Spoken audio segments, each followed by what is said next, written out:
Estaba pensando yo en estos días, I was thinking about when my son learned to ride a bike.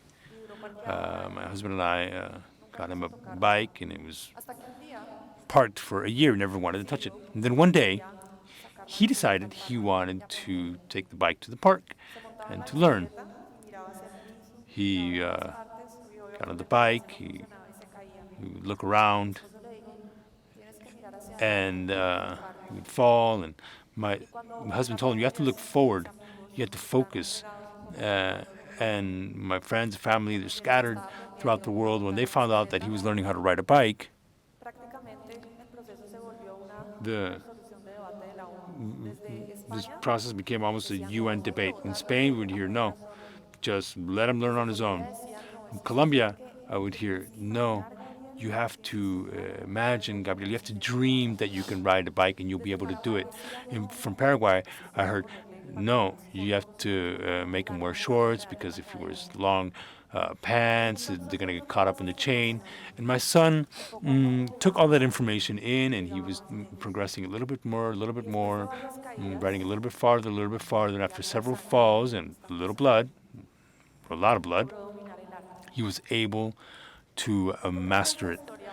And why am I sharing this story with you today? Because it is a story of aspiration, of having a wish and going after it.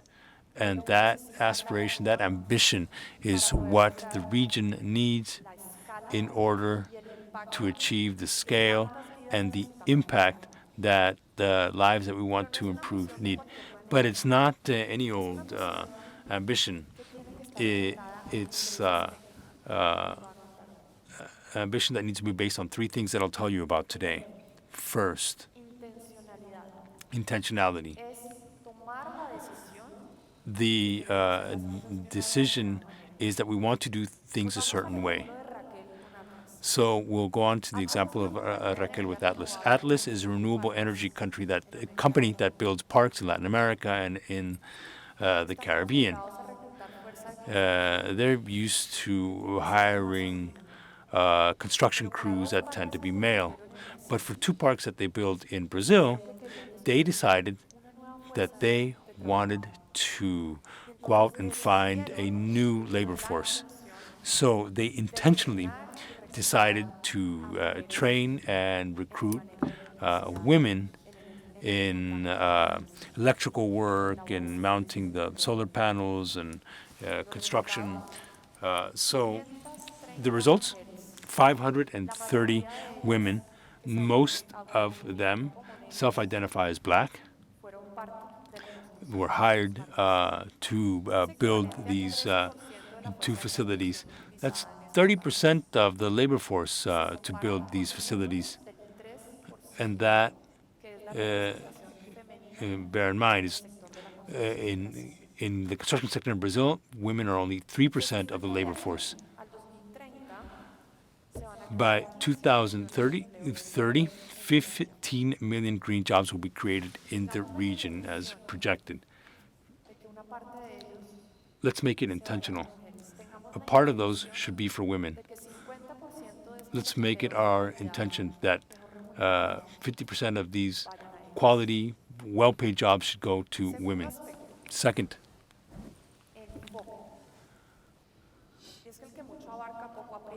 our approach or our focus. The problems that the region faces are multiple challenges. We have teen pregnancies, we have gender violence, we have salary gaps.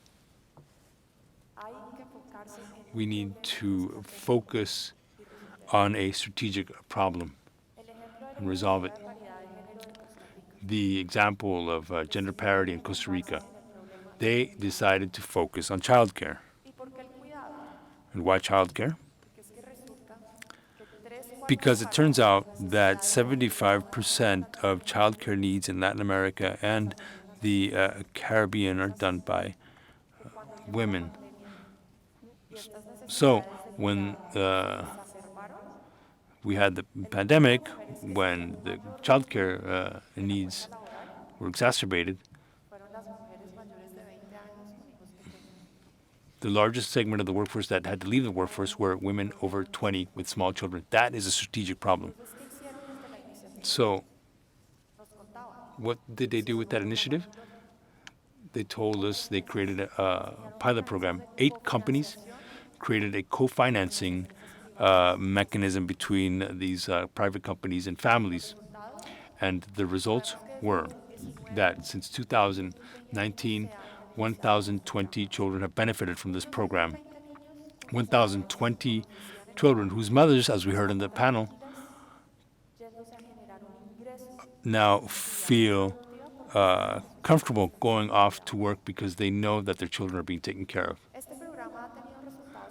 This program has been so positive in its results that there's talk of legislating it and legislation to make it a national program. That's scale, ladies and gentlemen. Third, a different point of view.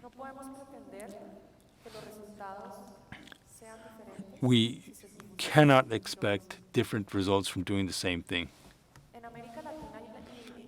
In Latin America and the Caribbean, more than 82% of decision-making roles in the public and private sector are for women, for men. Why is that a problem? Because as human beings, we are programmed to judge, to analyze what's around us based on our own experiences. Because when you have a homogeneous group making decisions on development, on credit at banks, or lending at banks, it's very easy for us to miss out on those stories that are unlike ours.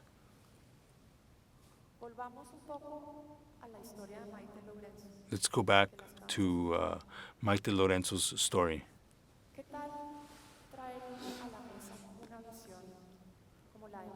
What if we brought Maite's vision to the table?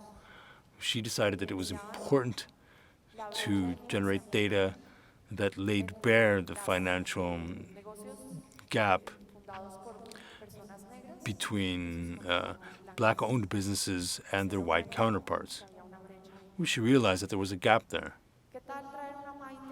What if we had a Maite that could